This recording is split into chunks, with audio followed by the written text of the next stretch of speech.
بسم اللہ الرحمن الرحیم اللہم صلی علی محمد و آلہ و اطرتہ بعدد کل معلوم لک۔ سامعین و ناظرین، سوال یہ پوچھا گیا ہے، جس شخص کی فجر کی پہلی 2 سنتیں چھوٹ جائیں تو کیا وہ بندہ فرض ادا کرنے کے بعد اور سورج کے طلوع ہونے سے پہلے فجر کی وہ 2 سنتیں ادا کر سکتا ہے یا ادا نہیں کر سکتا؟ تو پہلے اس بات کو سمجھیں کہ فجر کی 2 سنتوں کی حدیث پاک میں بہت ہی زیادہ تاکید آئی ہے، اور حضور علیہ الصلوۃ والسلام نے اور حضور علیہ الصلوۃ والسلام کے پیارے اصحاب نے بھی فجر کی نماز کی 2 سنتوں کی ہمیشہ محافظت کی ہے۔ حضور علیہ الصلوۃ والسلام کا فرمان ہے،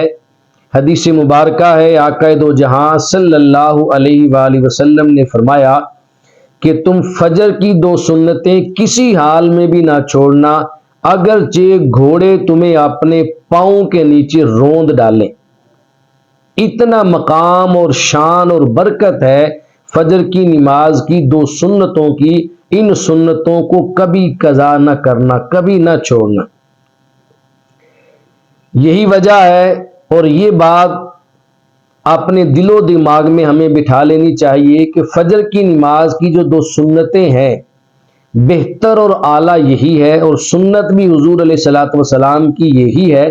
میرے آقا کا طریقہ بھی یہی ہے کہ جب فجر کی نماز پڑھنے کے لیے آپ مسجد میں آئیں تو فجر کی 2 سنتیں اپنے گھر میں ادا کر کے پھر مسجد میں نماز فجر باجماعت پڑھنے کے لیے آئیں۔ اس کا آپ کو فائدہ یہ ہوگا کہ جب آپ نے سنتیں اپنے گھر میں ادا کر لی ہوں گی، پھر آپ مسجد میں داخل ہوں گے تو آپ کو سنتوں کی فکر نہیں ہوگی۔ جماعت کھڑی ہے تو آپ کو سنتوں کی فکر نہیں، آپ بے دڑک آ کے نیت کریں اور جماعت میں شامل ہو کر فرض باجماعت ادا کر لیں۔ اب اگر آپ سنتیں اپنے گھر سے ادا کر کے نہیں آتے، مسجد میں آتے ہیں، آگے جماعت بھی نکل رہی ہے، تو اب 2 ہی صورتیں ہو سکتی ہیں، یا پھر آپ جماعت چھوڑ دیں یا پھر آپ فجر کی سنتیں چھوڑ دیں۔ تو اس لیے بہتر طریقہ یہ ہے کہ فجر کی سنتیں اپنے گھر میں ادا کر کے پھر مسجد میں آئیں۔ اب اگر جماعت کھڑی ہو چکی ہے اور آخر میں بھی ہے تو آپ کا دھیان سنتوں کی طرف نہیں ہوگا، آپ ڈائریکٹ آ کے نماز میں جماعت میں شامل ہو جائیں، آخر میں بھی مل جائیں گے تو آپ کو جماعت کا ثواب مل جائے گا۔ رہا آپ کا سوال کہ 2 سنتیں اگر چھوٹ جائیں تو پھر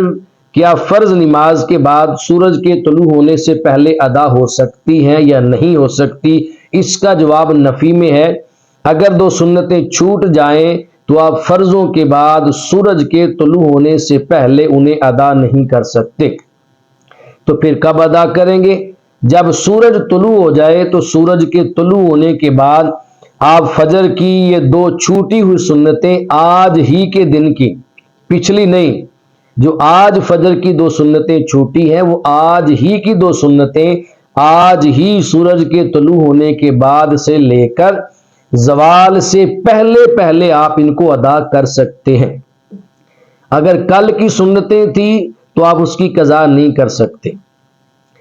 قضا صرف فرضوں کی ہوتی ہے یا واجبات کی ہوتی ہے، سنتوں کی قضا نہیں ہوتی۔ لیکن فجر کی سنتوں میں ائمہ کرام نے، فقہا نے یہ رعایت دی ہے کہ فجر کی سنتوں کی تاکید چونکہ زیادہ ہے، اگر فجر کی سنتیں رہ جائیں تو آپ سورج کے طلوع ہونے کے بعد آج ہی زوال سے پہلے انہیں ادا کرنا چاہیں تو ادا کر سکتے ہیں، اس کے بعد آپ ادا نہیں کر سکتے، اور سورج کے طلوع ہونے سے پہلے بھی آپ ادا نہیں کر سکتے۔ اللہ تبارک و تعالی ہمیں صحیح معنوں میں دین متین کو سمجھنے کی، اس کے مسائل کو سیکھنے کی، خود عمل پیرا ہونے کی، اور اس کو آگے امت مسلمہ تک بطور اصلاح اور ان کے فائدے کے لیے پہنچانے کی توفیق اور سعادت نصیب فرمائے۔